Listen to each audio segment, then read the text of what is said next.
Nuestras porciones bíblicas de estudio las encontramos en Deuteronomios 23, del 9 al 20, Isaías 1:16, Salmo 1:41, Mateo 8, del 1 al 14.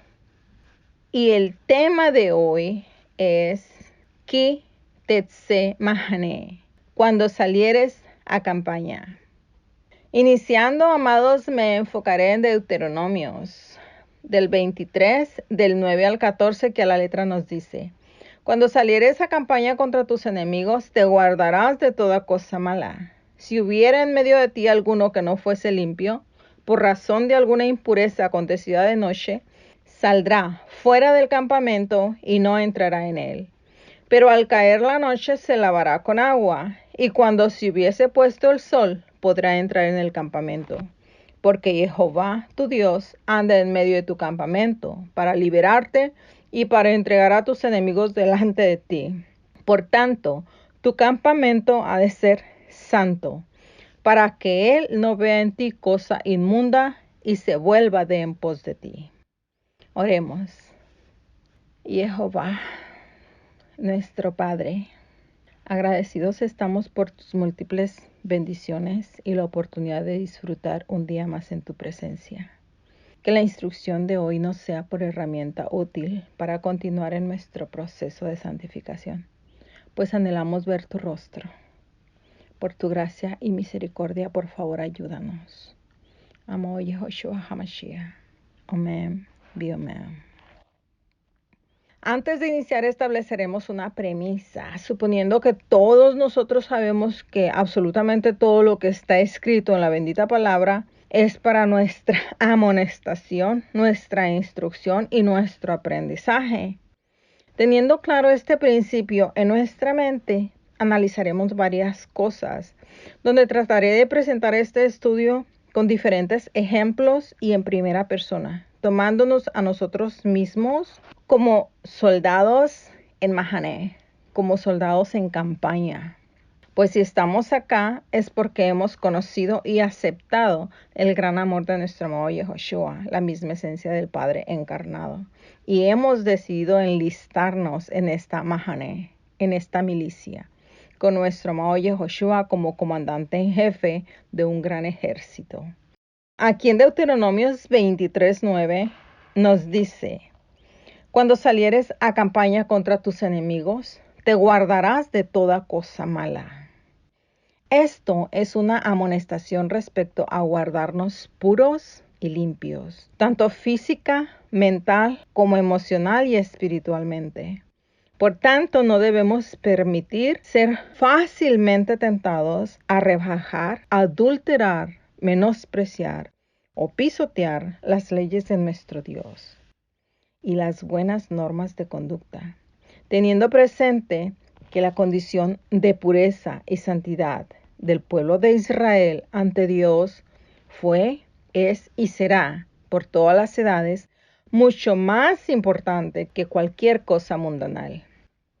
De tal manera que la bendita Torah nos instruye, prepara y capacita para hacer frente al enemigo en todas las áreas y en todos los terrenos. Sería una seria contradicción que Jehová llevara la victoria a un pueblo incrédulo e impuro. Y aquí en el versículo 10, donde nos está diciendo: si hubiera en medio de ti alguno que no fuera limpio por razón de alguna impureza acontecida de noche, saldrá fuera del campamento y no entrará en él. Es un hecho que Jehová Dios exigió, exige y exigirá a todos aquellos enlistados en sus fuerzas militares, seas del Israel literal o seas del Israel espiritual, que estemos libres de contaminaciones morales o ceremoniales y aún de la contaminación provocada por el funcionamiento natural del cuerpo. Y nos da las razones en el versículo 14, donde nos dice: porque Jehová tu Dios anda en medio de tu campamento para librarte y para entregar a tus enemigos delante de ti. Por tanto, tu campamento ha de ser santo, para que él no vea en ti cosa inmunda y se vuelva de en pos de ti. Ese campamento, si lo tomas personal, eres tú mismo. Puede ser también tu familia o tu comunidad. Y el hecho de que nos reafirme que está en medio de nosotros es para llevarnos a la victoria, como la palabra nos dice, de gloria en gloria. Jehová no está dispuesto a tolerar las normas relajadas que suelen acompañar la vida diaria de personas que viven vidas disolutas, que no se importan de su salvación. Regresando al versículo 11 nos dice, pero al caer la noche se lavará con agua, y cuando se hubiese puesto el sol, podrá entrar en el campamento. Esto quiere decir que no podía volver a ser limpio hasta el final del día. Hablando de días, la palabra nos habla de día por año. También nos habla de que un día es como 1000 años como un día. Pero esto en la eternidad de nuestro Abba, no para nosotros. Nosotros no deberíamos de dejar pasar, ¿qué digo un día? Es más, ni siquiera un segundo o un minuto. Cuando nuestra conciencia nos acuse de transgresión, de pecado, de falta, de falla, en ese momento deberíamos de hacer una corrección inmediatamente en el mismo momento. De esa manera estaremos haciendo los cambios necesarios para corregirnos a nosotros mismos en lo que tenemos conciencia de que estamos haciendo mal. Y de esa manera es que nos vamos purificando día con día, lo que se le suele llamar el proceso de la santificación. De tal modo es como aparece en Eruvin 4b y sus concomitantes, donde nos dice, y lavarás en agua toda carne. Y si sabes que lo necesitas, no tardes más. No esperes más, que ninguno tenemos la vida comprada, mucho menos la salvación. Y si tomamos la costumbre de leer y meditar todos los días en la bendita palabra, esta también es como agua que nos limpia, según lo leemos en Efesios 5:26. Ahora continuando con nuestro versículo 12, nos dice, tendrás un lugar fuera del campamento a donde salgas. Todos nosotros ocupamos un lugar en esta milicia y debe de observarse decencia y respeto por los convencionalismos de la vida diaria. Las reglas deben acatarse, observarse y respetarse, no son para discutirse. Esto por respeto a la sensibilidad ajena y para protegernos los unos a los otros en esta mahane, en esta campaña, en esta milicia. Nos continúa diciendo en el versículo 13, tendrás también entre tus armas una estaca. Y en esta parte ampliaré un poquito más. ¿Cómo algo tan pequeño puede ser tan importante y fundamental? La estaca es un instrumento puntiagudo que tenía diversos usos. Se las usaba como una herramienta para el tejido. Se las usaba en las tiendas de campaña para asegurarlas, incluyendo el santuario. Y aún en el santuario terrenal había diversos muebles. Y aunque se usaron muchos utensilios en relación con el servicio del tabernáculo en el desierto, las estacas servían para mantener tirantes las cubiertas del tabernáculo y para mantener las columnas en su lugar. Sin ellas hubiera sido imposible erigir el santuario. Quizás no se pueden comparar las estacas en importancia con el arca del pacto o con el altar del incienso. Sin embargo, la administración de los levitas no hubiese podido realizarse sin las estacas. Y compararé las estacas a los misbot. Un misbot es una ordenanza, una encomienda, un precepto, un mandamiento. No sin razón, la Biblia nos enseña que los mandamientos de la ley de Dios son un cerco protector, ¿cierto? Y estas estacas también eran como las indispensables ayudas que Dios pone en la organización de su pueblo. Pues la palabra nos indica allá en 1 Corintios el 6 y el 12 respectivamente, que todos de una manera u otra formamos parte de este cuerpo ministerial, que nos complementamos los unos a los otros y todos entre sí recibiendo de nuestro Elohim una maravillosa repartición de dones que son necesarios dentro de su pueblo para el avance de su obra. El apostolado, la profecía, la enseñanza, el don de la sanidad, realizar milagros, la administración y más y más y más. Porque Jehová es generoso y Él nos da a manos llenas. Las estacas eran un instrumento muy común en cada uno de los hogares debido a la necesidad constante de su peregrinaje. Y fue uno de los principales instrumentos que sirvió para vengar al pueblo de Israel y darle victoria. Como nos relata ya en Jueces 4, donde vemos a Barak acatando la instrucción divina de el Kitetz Mahané al iniciar la campaña militar. Cuando Débora la profeta le dice, ve y junta toda tu gente y 10,000 más contigo, pues hoy Jehová entregará a tus enemigos en tus manos.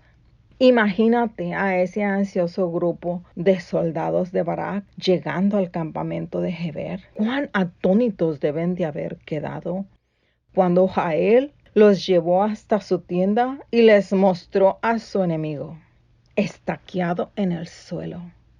Este relato, como la evidencia textual lo presenta, comenzó efectivamente con el valor de una mujer y terminó con la misma nota, pero el autor no atribuyó la victoria de esta Mahané, de esta campaña, ni a los israelitas, ni a Barak, ni a Débora, ni a Jael, sino a nuestro Dios, a Jehová Sebaot, el Elohim de Israel, cuyo poder había hecho posible que los hebreos derrotasen a su enemigo.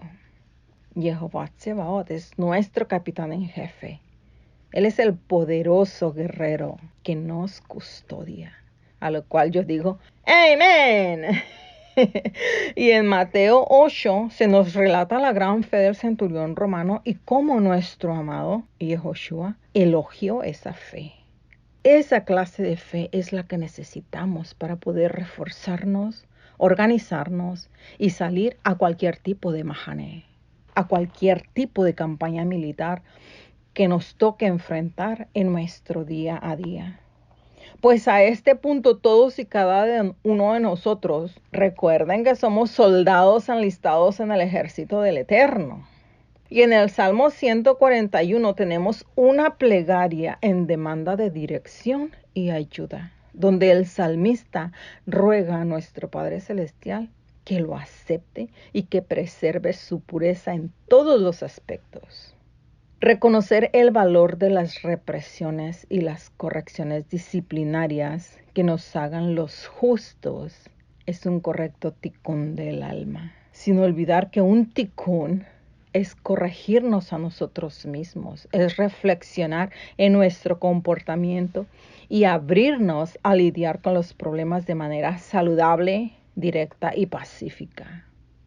Es muy fácil poner la responsabilidad o la culpa sobre otras personas. Sin embargo, nosotros mismos somos los únicos en control de nuestras decisiones, de nuestra felicidad y de nuestra plenitud día a día. Y este bello salmo termina pidiendo que Dios nos libre de las crueles estratagemas de los enemigos. Qué bello, ¿cierto? Y leeré Isaías 1:16, que la letra nos dice, lávate y límpiate, quita la iniquidad de tus obras delante de mis ojos, dice Jehová, y deja de hacer lo malo. Lo mismo que Deuteronomios 23:9, ¿cierto? El pecado da por resultado contaminación de todo el ser, personal, moral, mental, espiritual, que lleva a una decadencia tremenda. Cuando el rey David pecó, su ruego fue, lávame y seré más blanco que la nieve. Reconoció la contaminación de su pecado y pidió a Jehová por un corazón limpio y su ruego fue escuchado. Cada uno de nosotros somos pecadores, ya sea de palabra, obra u omisión, de hecho o cohecho. Y como pecadores necesitamos purificación moral de nuestros corazones. Debemos de ser limpios de todo tipo de corrupción moral. Y Jehová, el verdadero Dios, quiere limpiar toda iniquidad de nuestros corazones. Quiere limpiar todo pecado. Por eso es que nos exhorta a que nos limpiemos y promete escribir la divina ley en cada uno de nuestros corazones y limpiar al ser humano de toda injusticia. Isaías instó a Jerusalén a que se pusiera sus vestiduras hermosas porque se acercaba el momento cuando lo inmundo ya no entraría más allí. Juan afirmó que ninguna cosa inmunda entraría en la santa ciudad. Isaías procuraba enseñar a Israel que el Elohim de Israel exige que su pueblo sea santo. Y no nada más ellos, sino que todos los profetas siempre nos instaron a entender que el mal debe ser eliminado de la vida de todo ser humano, que debemos de importarnos de nuestra salvación con temor y temblor, como dice el apóstol. Quien se precia de ser hijo del Creador y de haber sido redimido, debiera de aborrecer toda clase de mal y de amar el bien. Déjame decirte que el ser pasivamente bueno, es decir, abstenernos de malas acciones, no basta para una vida victoriosa. La piedad es un principio activo y el cultivo de la rectitud es la más segura garantía contra la iniquidad. Ejemplo pleno lo vemos en nuestro amado Yehoshua. Allá Mateo 8, otra de nuestras referencias bíblicas para hoy. En Mateo 8 vemos la historia del centurión romano que siendo pagano y siendo gentil enseñaba todos los atributos de un verdadero adorador. Al punto que nuestro amado Yehoshua se maravilló y les dijo a todos los que le seguían que ni aún en Israel había visto tanta fe. Esa es la fe que necesitamos día a día. Y en su verso 11 a la letra nos dice, y os digo que vendrán muchos del oriente y del occidente y se sentarán con Abraham, Isaac y Jacob en el reino de los cielos. Bello, ¿cierto? En Isaías 33:20 leemos, mira, Sion, ciudad de nuestras fiestas solemnes. Tus ojos verán a Jerusalén, morada de quietud, tienda que no será desarmada, ni serán arrancadas sus estacas, ni ninguna de sus cuerdas serán rotas. Déjamelo leo de nuevo. Isaías 33:20. Mira, Sion, ciudad de nuestras fiestas solemnes. Tus ojos verán a Jerusalén, morada de quietud, tienda que no será desarmada, ni serán arrancadas sus estacas, ni ninguna de sus cuerdas serán rotas. A lo que yo digo, amén, porque ninguno de sus mandamientos será abrogado. Continuarán vigentes por la eternidad, pues son la misma esencia del Eterno. Así que, amado, así que, amada, cerciórate que tus estacas estén bien cimentadas, pues nos espera ese hermoso lugar en donde no habrá más llanto, ni clamor, ni dolor, porque todas las primeras cosas habrán pasado. Y de Rosh Hodesh en Rosh Hodesh, y de Shabbat en Shabbat, vendrá toda carne delante de mí, dice Jehová. De Rosh Hodesh en Rosh Hodesh, y de Shabbat en Shabbat, vendrá toda carne delante de mí, dice el Elohim de Israel, Jehová Sebaot. Así que síguete gozando, pueblo de Israel. Shabbat Shalom.